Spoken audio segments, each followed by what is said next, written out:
અમરેલી જિલ્લાની ફ્રૂટ બજારમાં હાલ ભાવમાં વધારો નોંધાઈ રહ્યો છે। ભાવમાં તેજીનો માહોલ છે।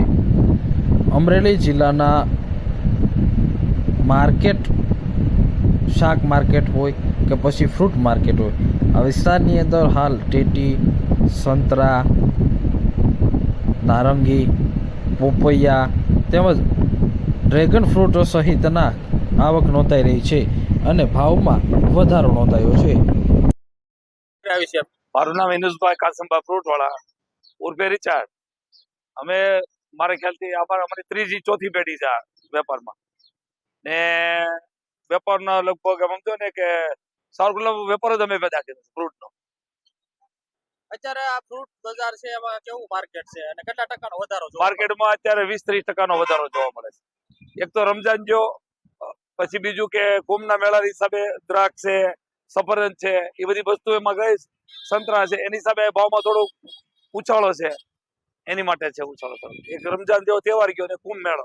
શું ભાવ હાલે અત્યારે સફરજન ગણો તો 180 થી માંડીને 250 ના કિલો સુધી, દાડમ 100 રૂપિયાથી માંડીને 200 રૂપિયા સુધી કિલો, ચીકુ છે 20 રૂપિયાથી માંડીને 80 રૂપિયાના કિલો સુધી, કેળા છે 40 રૂપિયાથી માંડીને 80 રૂપિયા ડઝન સુધી।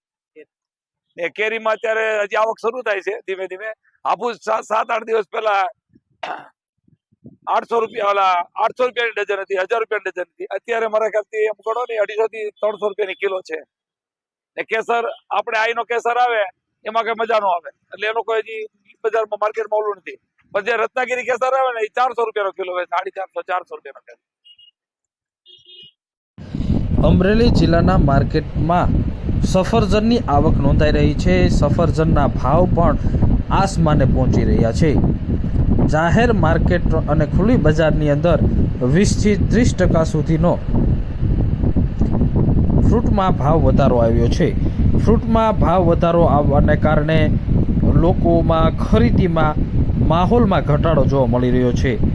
કેળા હોય કે પછી સફરજન હોય, હાલ ફ્રૂટની અંદર ભાવ વધારો આવ્યો છે। તો સાથે જ હોલસેલ અને ખુલ્લા માર્કેટમાં કેસર કેરીની અને હાફૂસ કેરીની આવક થઈ છે।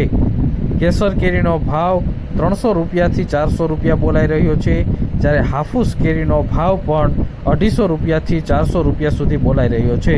હાલ ફ્રૂટ માર્કેટની અંદર ભાવમાં વધારો થયો છે, 20% સુધીનો ભાવમાં વધારો નોંધાયો છે। ફ્રૂટ હાલ માર્કેટમાં આવી રહ્યું છે, પરંતુ ભાવ વધારો હોવાના કારણે ગરાગી ઓછી જોવા મળી રહી છે।